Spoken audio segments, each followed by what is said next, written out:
Victim Ramisa আক্তারের দেহে ধর্ষণের আলামত পেয়েছেন এবং যার কারণে তিনি সকল সাক্ষ্য বিশ্লেষণ করে এই সিদ্ধান্তে উপনীত হয়ে রায় দিয়েছেন এবং আমরা প্রসিকিউশন পক্ষে রায়ে সন্তুষ্ট এবং আমরা এই রায় এর ক্ষেত্রে ধন্যবাদ জানাই সদাশয় সরকারের মাননীয় প্রধানমন্ত্রী, হোম মিনিস্টার এবং ল মিনিস্টার মহোদয়কে। তারা যেভাবে এই মামলায় দ্রুত বিচারের নিমিত্তে তাদের প্রয়োজনীয় যে পদক্ষেপ ছিল সেটা করেছেন জন্য আমরা রাষ্ট্রপক্ষে উপস্থাপিত সাক্ষীদের সাক্ষ্য যথাযথভাবে রেকর্ড করতে পেরেছি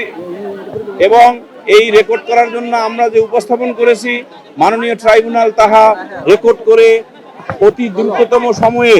আজকে রায় ঘোষণা করেছেন এবং এই রায়ে আবারও আমরা বলি আমরা প্রসিকিউশন পক্ষ সন্তুষ্ট। এই মাননীয় ট্রাইব্যুনাল এই রায় ঘোষণার শুরুতেই বলেছেন যে শিশুদের অধিকার বা শিশুদের রক্ষা করা একটি রাষ্ট্রের মৌলিক উদ্দেশ্যগুলোর একটি এবং আমাদের এই রাষ্ট্রেরও মৌলিক উদ্দেশ্যগুলোর একটি হলো আমাদের যে ভবিষ্যৎ প্রজন্ম শিশুদের রক্ষা করা। সেই শিশুদের কোনো শিশুর মধ্যে যদি এই ধরনের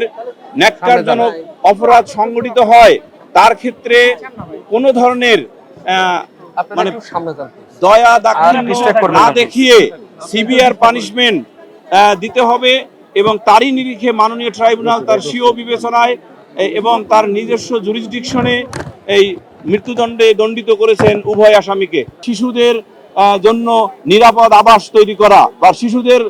শিশুদের যে রক্ষা করা, সেই শিশুদের উপর কোনো শিশুর উপর যখন এই ধরনের ন্যাক্কারজনক ঘটনা ঘটে তখন রাষ্ট্র কিন্তু অতি দ্রুততার সহিত যে পদক্ষেপ নিয়ে এই বিচার কার্যটি সম্পন্ন করতে সহায়তা করেছেন,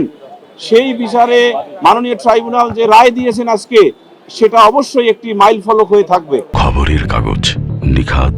নির্ভীক, নিরপেক্ষ।